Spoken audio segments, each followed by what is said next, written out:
Hello guys, welcome to my channel. Today we are going to see how to fix the procedure entry point not found dynamic link library error in Windows 11, 10, 8 and 7. Let's fix it guys. You just need to open up Chrome and search for Visual C++ redistributables for Visual Studio 2013. Press enter. Select the first link. Scroll down. Select your language and select the download option. Now you need to select your system type.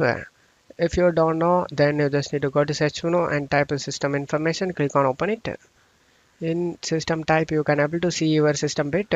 After knowing that, just close stuff here.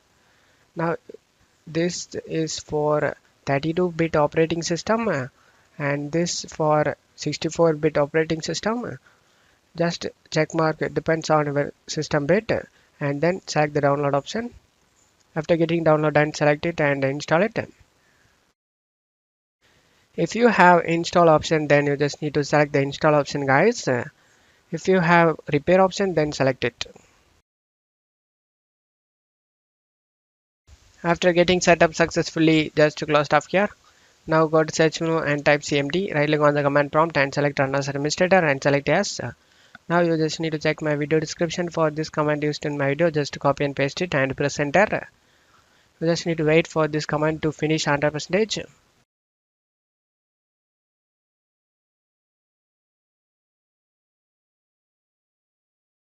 After getting 100% complete, you just need to close stuff here and go ahead and restart your PC. After restarting your PC, your problem should be fixed guys. And that's it for today's video guys. Give me a like and subscribe. Thank you.